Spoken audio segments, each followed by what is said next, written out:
let's get started. For those of you who do not know me, I'm Dominique Brossard, professor and chair in the Department of Life Sciences Communication and organizing the Colloquium this semester.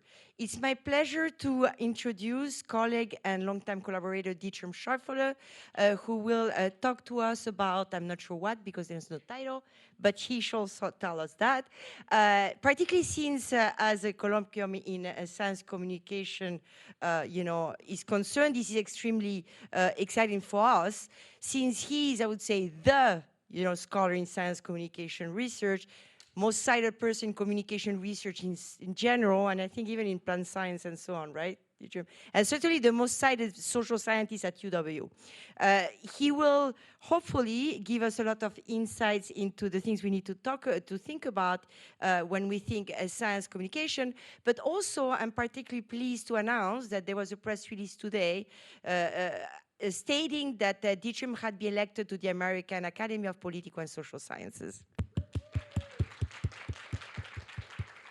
So Dietram, you have the floor. Awesome. Thank you, Dominique, and thank you for having me.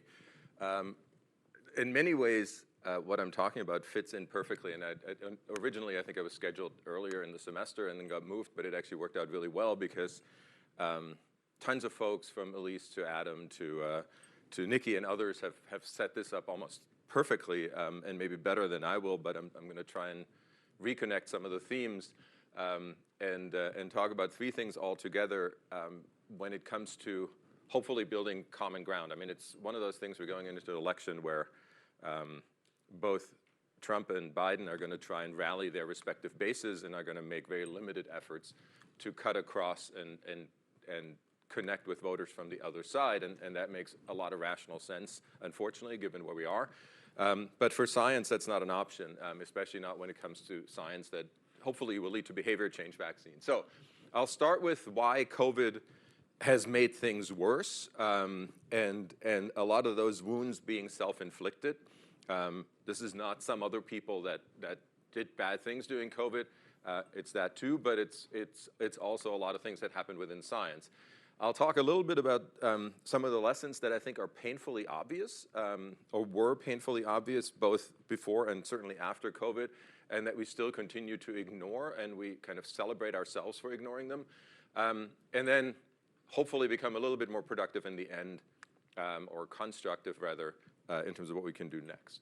So let me start with COVID, and some of you have heard me talk about this multiple times before. A lot of my criticism is utterly unfair of the scientific community during COVID because we were in an unenviable position that we basically needed to inform policy in real time, really urgent policy decisions with deeply disruptive interventions. So let me start really quickly or stay really quickly with this one. If you haven't looked at this piece, I'd urge you to look at it. Adam Marcus and Ivan Oransky wrote a piece in Wired just a month after the pandemic started where they said, hey, the science is going to move way too fast for its own good. It's going to misstep left and right. And if we own this and acknowledge this beforehand, we're going to be fine. And if not, we're going to have a serious issue in our hands. And of course, we didn't acknowledge it. We said, no, this is just science self-correcting. And as a result, we were left in a pretty bad situation because, of course, what we were asked to do is to endorse or to provide evidence for deeply disruptive interventions, closing schools, forcing mask mandates, and so on and so forth, that have immense political implications with data that didn't always turn out to be right underlying it. As I said, those interventions continue to now influence discourses around science, and if we like it or not, certainly among communities that we traditionally have had a harder time connecting with. And ultimately, it led us also into an area of discourse as a scientific community that we typically have stayed away from. That means Nature and other Scientific American, other journals, for the first time in their history endorsing a candidate. Now, I'll be a little bit flippant, but I'm not sure that a British journal owned by a German publishing house telling Americans who to vote for is the best way to connect with American voters on science.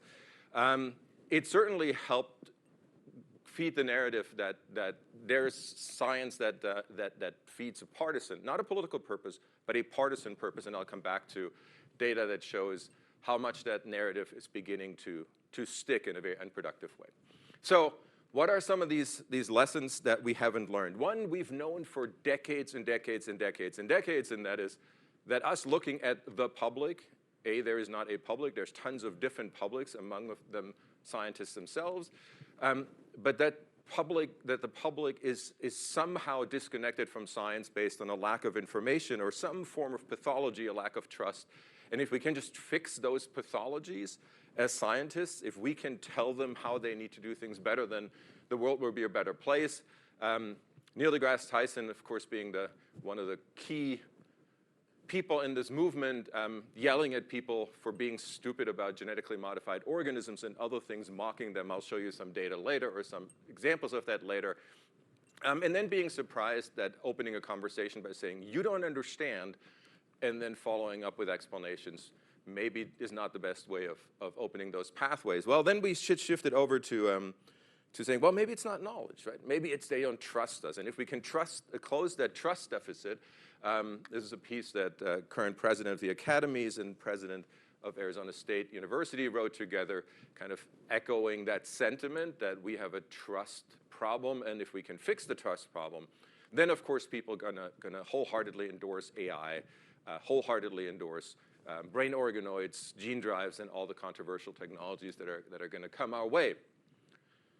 Well, maybe it wasn't a trust deficit, so maybe it's just that we're not good enough storytellers, right? So then we said, well, we have a narrative deficit. If we just told better stories, then the world will be a better place. And so we told stories like The Merchants of Doubt, where we're saying there's industry, cigarette, fossil fuel that doesn't tell us all the truth about science. And if we tell better stories, that'll be fixed. Maybe, but we have two problems with it. One, that same narrative of industry not giving us enough data is also the narrative that underlies the anti-vax movement, certainly on MMR vaccines and on the West Coast. So the same narrative cuts both ways. And number two, we'll always lose a battle over narratives with groups that are not constrained by truth, which we are. Harry Potter is always going to be a better narrative than some nonfiction book because it's not constrained by truth. And so in science, we have some of the exact same issues. Most recent iteration, COVID, it's not a knowledge deficit, it's a misinformation deficit. It's not just that people don't have the information, they don't have the right information. So if we give them corrective information, then the world is going to be a better place. Tons of reasons why that is unlikely to succeed, and tons of people in philosophy and social science, you heard from Nikki and others, having done work on this, but I'll give you 3 reasons why that makes limited sense. First reason, misinformation is not a new problem. It is as old as liberal democracies. This is data from the 2000 election, excuse me. So this is long before Mark Zuckerberg created the Facebook.com at the time, long before Facebook bought Instagram, long before TikTok came along, that I guess the House voted this morning to ban, and so on and so forth. Asking over the course of an election cycle, so we're almost there, right, early spring, going into the first Tuesday after the first Monday in November when we vote, and asking, do you know if the Republican or the Democrat candidate, where they stand relative to one another on gun control? It doesn't matter who runs. I know where the Republicans stand. They're obviously for fewer restrictions, and Democrats are for, or on restrictions rather, on gun control, and Democrats are in favor of gun control. Here are the conventions in the summer. Here are the debates as kind of events that are designed to bring in more information. So good news is that people who get it wrong, 1 in 5 Americans, right? That's not so bad. We're not that uninformed after all. Well, bad news is the people who get it right are also about roughly the same, 1 in 5. They go up to 2 in 5 once we get closer to the election. So on election day, 40% of the American public can accurately place Republicans and Democrats on gun control, something that you should be able to answer at any given moment regardless of who runs. And here's the depressing part: blue and gray together, or red and gray together rather, excuse me, add up to about 59%. So you have about 2/3 almost of the American public who on election day cannot accurately place the two candidates on gun control. Silver lining, and some of you have heard me say this before, 50% of Americans don't vote, so great. Right, that's our silver lining to the problem. But point being, us making decisions being woefully or underinformed is not a new issue. It has always been like this. Yesterday in 902, we talked about motivated reasoning, and that's kind of the second thing, that if we're assuming that it's just misinformation, we're assuming that there's a very straight kind of effect. Information comes in, you change your attitudes. Problem is that's not how it works. There's something called motivated reasoning. I'll talk about it in a second. But these are data from COVID, from early in the COVID pandemic, where we all heard death counts every single day. There was not an absence of information. You just had to turn on the news and you were hearing how many more people had died or were likely to die or were dying by the end of the month. When you ask people in surveys if they thought that those numbers that the Centers for Disease Control put out were either exaggerations, so were actually in reality lower, you have it here, or if they were in reality higher, you have it here. Break this down by Democrats and Republicans. 2/3 of Democrats were convinced that the official numbers that the government put out were not right, that in reality they were much higher. Why? If I don't like Trump, if I think he's doing a poor job, obviously I don't want those facts to be true because I think he's doing a poor job. So those death counts must be higher. Flip side, a relative majority of Republicans, 40%, 2 in 5, are convinced that those numbers are exaggerations because Trump obviously is doing a good job. So my prior beliefs make me reinterpret the same facts in different ways. And on both sides of the political aisle, we don't buy the facts or we don't buy into the facts that mission agencies are putting in front of us. So this is not about being misinformed. We know the information, we just don't believe the information because it doesn't fit our partisan priors. As I said, the theory behind it, many of you have heard about this. We talked about this yesterday in 902, motivated reasoning. So this idea of confirmation, disconfirmation bias, that's typically in the popular press vernacular, kind of a placeholder for motivated reasoning because they don't know any better. But it's one part of the larger phenomenon. The idea that we approach new information with our prior values and beliefs guiding the interpretation. And confirmation biases are one first step toward that, meaning I weigh information more heavily that fits my prior beliefs. That leads to a second really important part, and that is that I take new information and I assimilate it into my existing belief systems.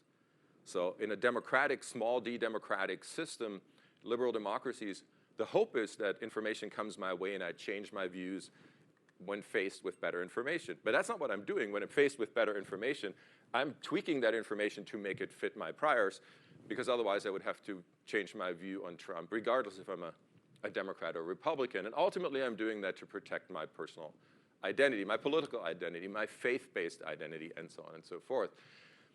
And that's all fine in politics when it comes to abortion. That's all fine in politics when it comes to gun control, and maybe even there it's not fine. But it's certainly a problem for science where the exact same scientific fact shouldn't mean different things to different people. And again, I just want to flag here, this is not a Republican problem or a Democrat problem. It's on both sides of the political aisle. To Nikki's point, who spoke to you about kind of the two-sidedness of the misinformation problem, and some others. So the third issue, of course, is that our instinct then as well, regardless of all of this, let's assume motivated reasoning doesn't exist. We still all went online and started correcting misinformation because we're scientists and we're fighting the good fight. And I fully understand the instinct, but the tricky part with that is it also led us, and this is Rob Califf, current FDA commissioner, certainly somebody I have deep, deep, deep respect for. But we basically bought into these tropes that misinformation is now the leading cause of death, with there being absolutely zero evidence of a connection, a causal connection between misinformation and engaging in certain behaviors. Now, is there a correlation? Absolutely. There's a correlation between holding certain beliefs and engaging in certain behaviors, because of course I'm being told by a particular administration with a particular partisanship that X is correct or not. And so ultimately my partisanship drives both my support for that administration and for that and for the interventions or the lack of me following those interventions. But more perniciously, maybe, intervening in social media does a whole bunch of things. Of course, social media are driven, and we read this piece in 902 as well. Social media are driven by algorithms that are fueled by outrage. Meaning the moment I go in and I start mocking tweets, we all start zeroing in and correcting Trump's, for example, infamous statement about drinking bleach, which he actually never said at all. And Joe Biden later on got called out by fact checkers for using that on a campaign trail and claiming that Trump had said this. That trope or that kind of narrative emerged from tons of people zeroing in after that infamous press conference by Donald Trump and saying, well, that's what Donald Trump said, and then corrected that. And ultimately, it became kind of similar to the NyQuil chicken that I don't think anybody ever paid attention to on social media, but CNN and a bunch of legacy media spent tons of time talking about NyQuil chicken and giving it that digital oxygen that it otherwise would have never had. Maybe more importantly, and this is work that we have done, we've shown that a lot of the corrective interventions that we've tried to do, or some of the corrective, I should say, interventions that we tried to implement could have or had collateral effects. So we tested, for example, interventions that the World Health Organization used to assure people that the COVID vaccine didn't contain live viruses, which was one of the things that went around. The tricky part with that is after the correction, people were less likely to believe that the COVID vaccine contained live virus, but they were also more likely to be afraid of vaccines that use live viruses, which we still use in some areas of vaccination. So we basically are fixing problems, and it's like whack-a-mole, right? We're fixing problems in one area of science, and it pops up right somewhere else because we hit one of them too hard. And ultimately, of course, we ended up correcting information that turned out to be maybe not quite wrong, including the lab leak hypothesis. People were relentlessly mocked on social media for conspiratorial thinking and believing in misinformation. And then later on, of course, Joe Biden reopened the investigation, and given the absence of data and the fact that we're trying to prove the null, it's at least, or at best, maybe an open question to where the virus ended up emerging. And that doesn't mean that there's not more or less likely scenarios. It simply means that labeling something in an absolute way as misinformation ultimately raises some real ethical questions. And ultimately, of course, this is an uphill battle, right? We're fighting basically in an information environment, as I said, that is designed to promote outrage and disagreement. That's not any different on TikTok than it is on Twitter or X or Facebook or whatever else. Engagement is what matters. And I put this picture here of Kasparov losing to Big Blue a long time ago because this was the first time, I think, that we really used computational power to outperform humans and explicitly designed it to outperform humans. And nobody went to Kasparov after and was like, you know what, you need to get better at chess. You need to really up your game because you've been beaten by a computer. But we do that for Facebook, for Twitter, where we're saying people need to be more literate. The whole design of that system is to outperform human cognition and behavior, is to find psychological and cognitive vulnerabilities. And of course, we will always chase that system that will be ahead of us. So that is my second point. We are sitting, as scientists, we are sitting in a space where we're refusing to acknowledge the complexity of this system and the power of this new information system. And we continue to act as if there's newspapers and radio and podcasts and whatever else, and if we build it, they will come and will listen to us when that is no longer, and has for a while now not been the case. What do I mean by that? And this is a piece that, drawing on a piece that Dominique and I did a couple of years ago that was making this argument. That what are platforms doing? Number one, they're designed to exploit the limits of truth.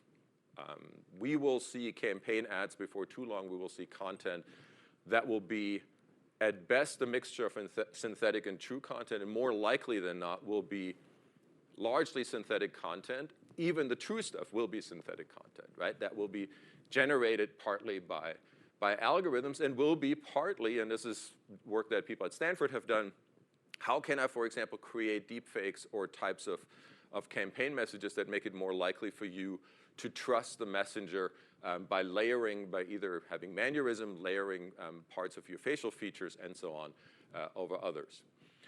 Amazon for decades has done predictive shipping, meaning I use all of your digital trace data, your location data, the social media data of all of your friends to know how likely you are to purchase that product. That's not even in your shopping cart yet, but based on all your previous behaviors, I know that you're most likely going to buy it, and I'm not going to keep it in a shopping center in, I don't know, San Diego, but it's going to go to, I don't know, somewhere in Illinois. So when you actually realize that what Amazon knew all along, meaning that you're going to buy this, it's going to come up here with one-day shipping with very limited cost to Amazon.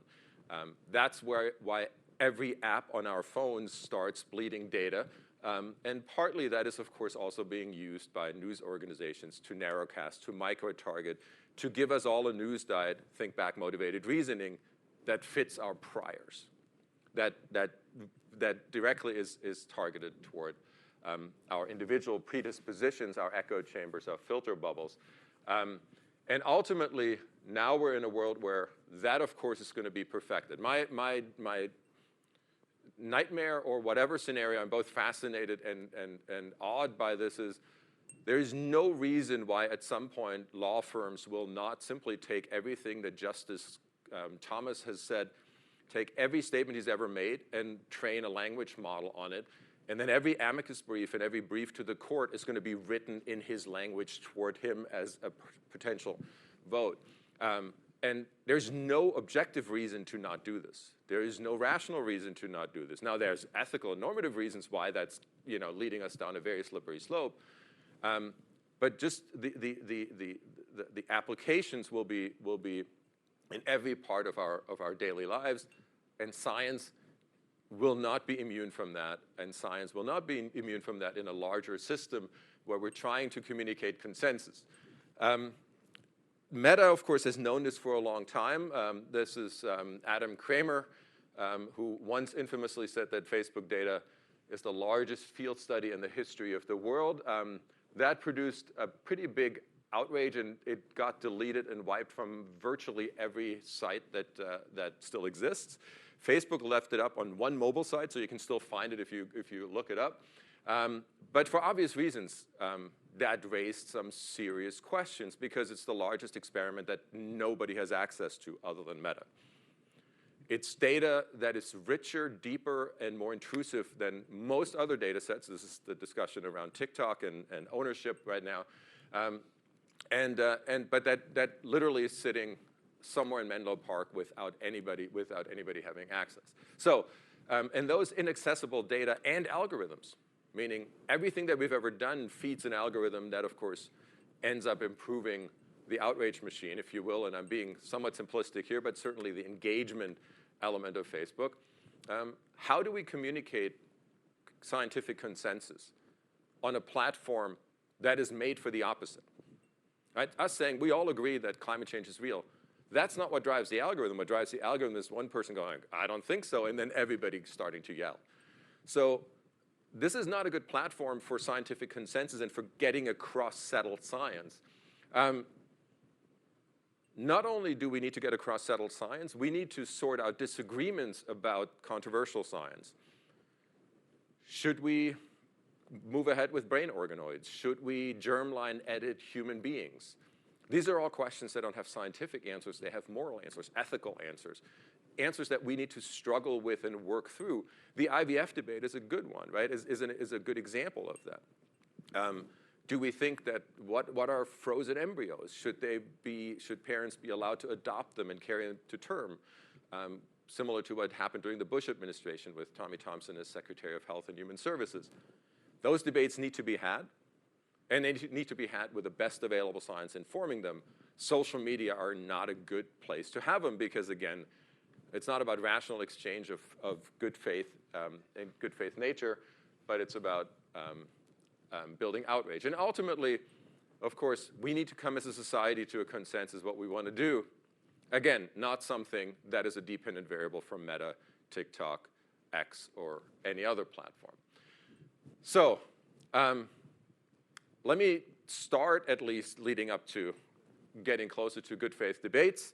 But before, or as I do that, highlight a little bit the importance of social science. This is something that at least some of you in here have seen in 251, but this is a study that eventually, this is 40-some years ago, Daniel Kahneman, who eventually won a Nobel Prize in economics, psychologist, but started the field of behavioral economics, which is what economists call psychology. Everybody else calls it psychology.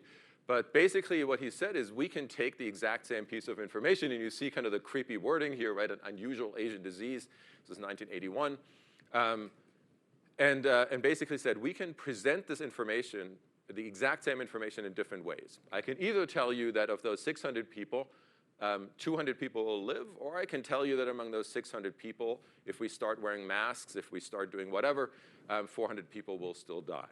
So I can either frame it as gains, as something positive to be achieved, or as losses, something that goes off the rails. I'm giving you the same probabilities. There's no difference. I'm only framing it, embedding it in a different set of contexts. And unsurprisingly, sorry, I should maybe talk about the results. Unsurprisingly, of course, certainly in this context, it doesn't hold across all issues, but in this context, gains framing worked significantly better in terms of actually getting buy-in to those interventions. That didn't stop us from repeating exactly that, meaning loss framing during COVID. This is a study in 80-some countries, 84 countries. They didn't find a significant difference between gains and loss framing, but certainly showed that there were adverse impacts on anxiety and other emotional outcomes. So point being, we have the social science. We had it for decades. When Francis Collins, who was head of the NIH, left the NIH to go over to OSTP, Office of Science Technology Policy, he gave an interview with a couple people, including Nature, in which he said, I wish we had social science to guide us through COVID. The head of the NIH, which has a social science research unit, does not understand that there is large bodies of literature that we gave a Nobel Prize for.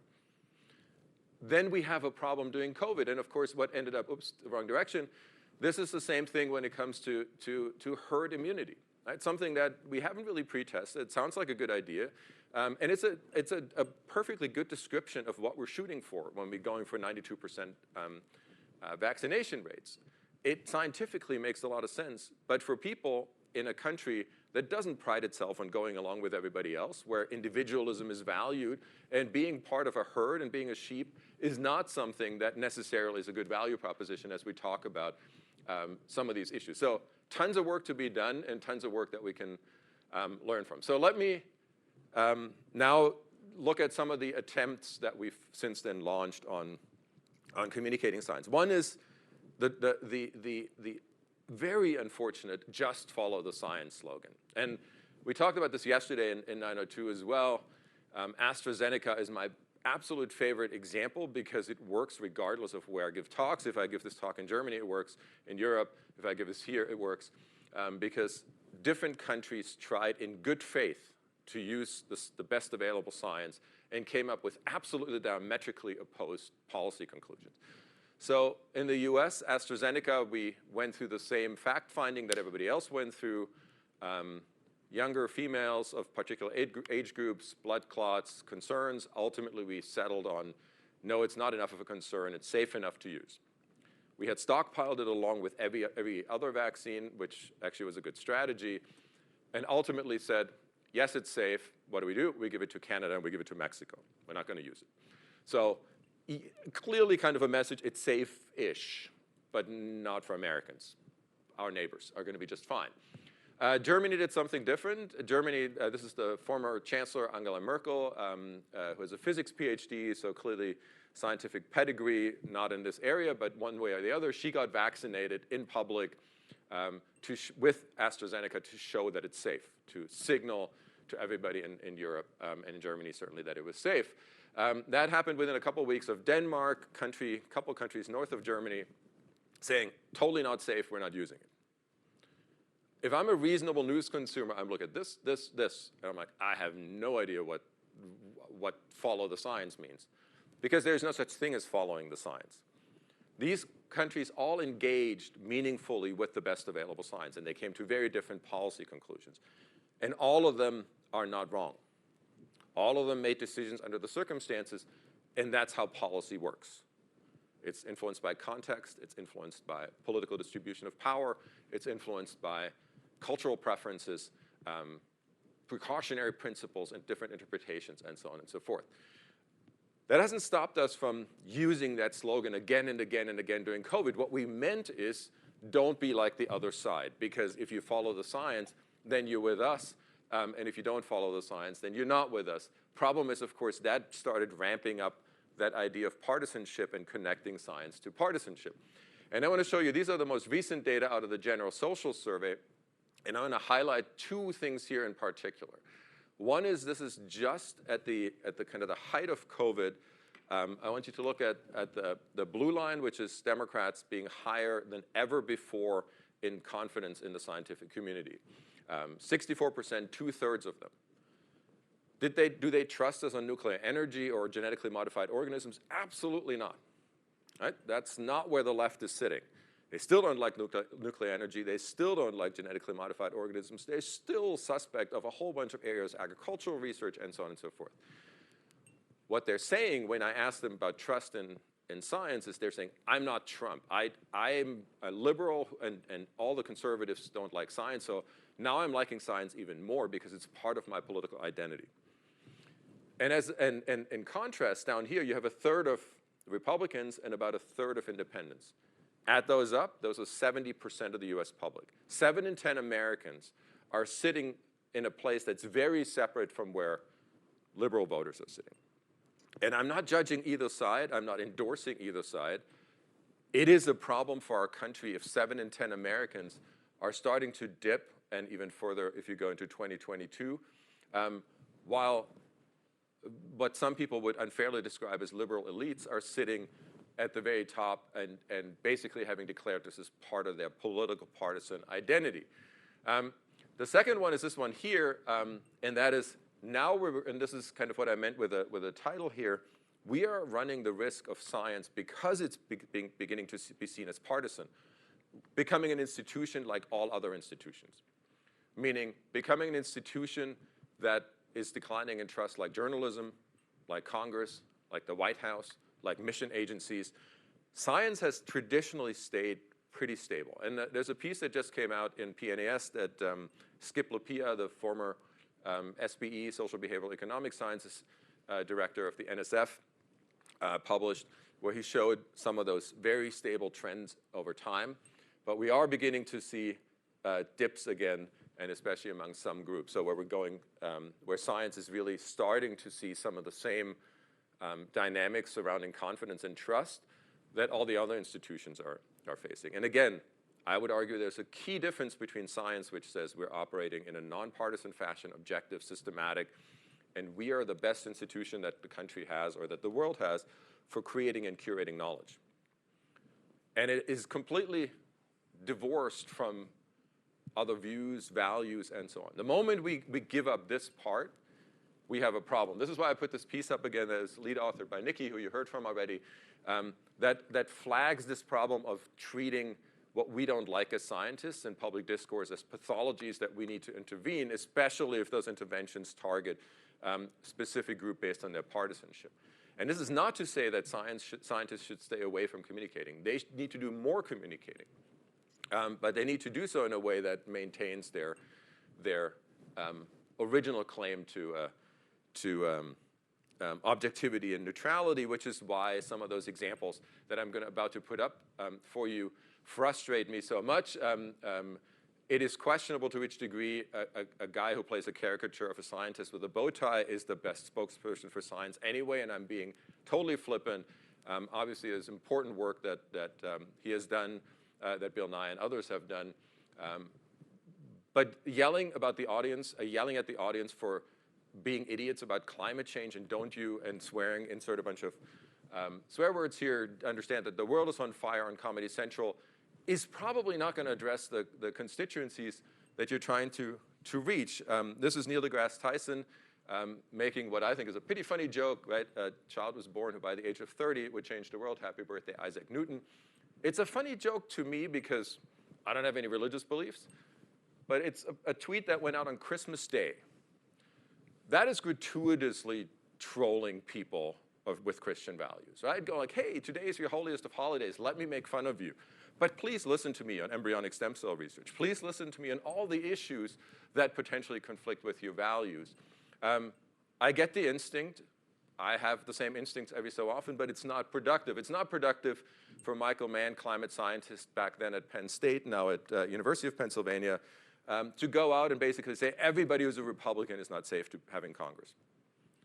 And then you follow up by saying, please, Republicans, listen to me on the climate science because we need to act. Not going to happen, right?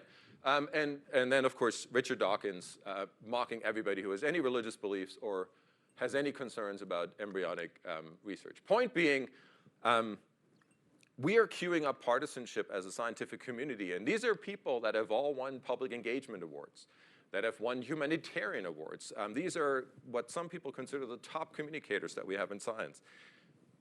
We cannot be surprised if we end up with those trust data if that's kind of the kind of practice that we endorse.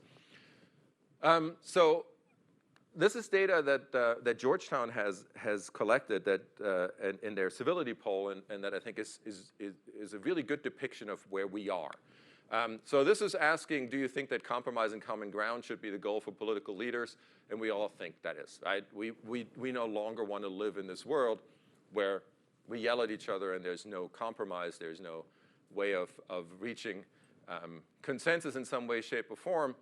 But then I ask you, well, how about this one? I'm tired of leaders compromising my values, ideas. I want leaders who will stand up to the other side. So I want compromise as long as I win. Right? Compromise is great on climate change. And we had this, again, this conversation in 902 yesterday. It's like, we're like, well, we want the other side, we want to talk to them so they can come over to our side. We want to hear their values and want to engage with them so we don't have to change our own opinions. And this is reflective. We all do this, right? This is not them. This is us. And then, of course, ultimately, though, we do have, our instincts are right. We do want respect for one another. And this goes back to my previous slide. Showing respect for values that I personally, in many cases, just don't agree with, right? I'm not a person of faith. So this is not a value that's important to me, but it's a value that's important to others. And unless I'm able to meaningfully bridge those value differences in a way that's respectful toward values that I don't agree with, we're not going to have those good faith debates. And that will mean changing views within science and changing practices within science, even if we don't share those values. And so far, we've been sitting there saying we're going to cure those pathologies. We wouldn't call it that, but that's kind of what the kind of the general thing has been. So really quickly, last slide, what does that mean? It means, number one, stop the trolling. That's my summary of this bullet point. And that's true for the China virus, unproductive. It's to rally the base. And unproductive is a charitable description of that frame, right? But ultimately, in its intent, not fundamentally different from Bernie Sanders using the term socialism, which is also no self-respecting conservative is going to hear the term democratic socialism and say, that makes sense. It is there to troll the other side and to rally my base. And I think the more we can get away from that, the better. And again, I fully understand the instinct. I think we all have it every so often. But I think it's important. Number two, we need to make value propositions toward things that we may not see as important. Did I think that COVID was ultimately an economic issue? Yes, looking back, I did. At the time, did I think it was mostly an economic issue? I did not. But a lot of people did.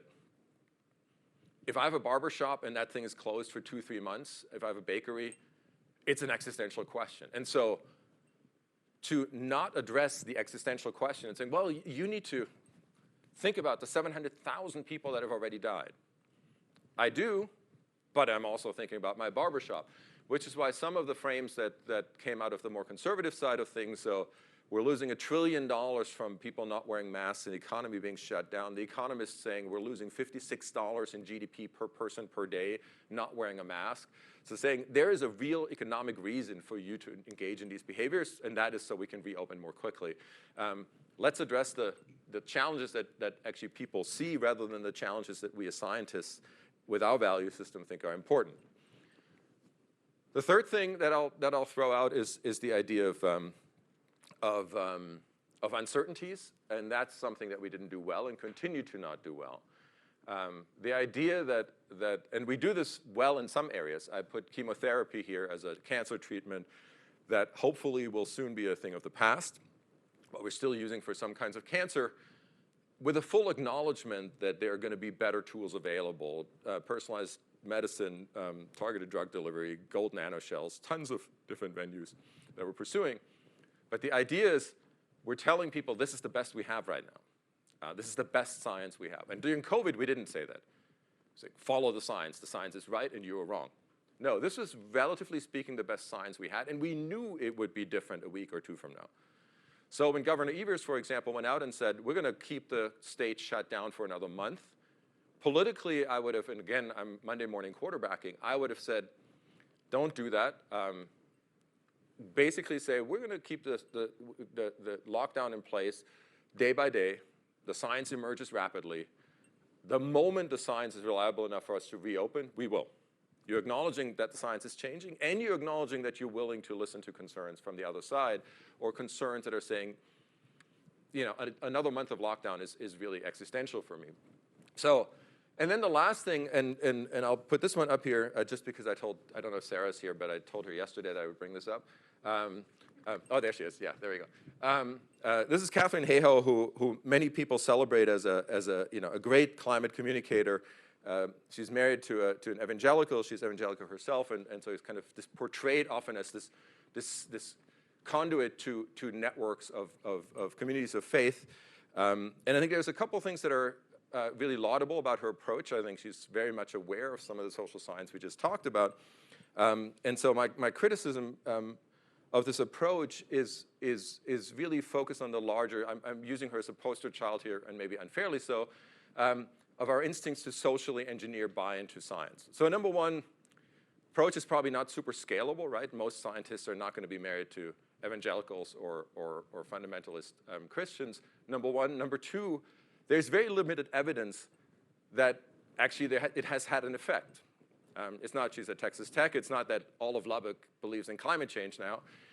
So there's very little systematic evidence so far. But number three, and this is my biggest concern, is the idea that in this interview she's talking about wanting to change hearts and minds. And this is what science needs to do. I would argue it's not our job to change hearts. People's values are important to their identity, as for all of us in this room. If I come along and go like, hey, your view on reproductive medicine, on sexual identity, are wrong. Let me help you change them. All of us are going to freak out, right? And rightfully so, because those are important to who we believe. But as scientists, we're like, well, that's what we need to do. No, that's not what we need to do. Do we have to change minds? Maybe. We have to make sure that there's the best available science in front of people and that they take it into account when they come to policy decisions that we may fundamentally disagree with as scientists. People may make policy choices that we don't like. As long as they make it with the best available information in front of them, it's called democracy. So with that, I'll leave it for hopefully enough time for you to tell me all the areas in which I'm wrong or was wrong. And thank you for your attention so far.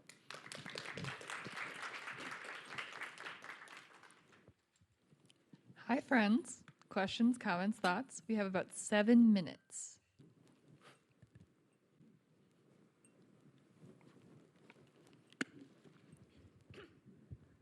Thanks for the presentation. I had a question. You mentioned a couple of examples of government agencies where they have social scientists and they weren't maybe leveraging those departments during COVID. Why do you think that is when you have so much research and those departments? I think there are a couple. Actually, let me turn off the lecture capture so I can give more.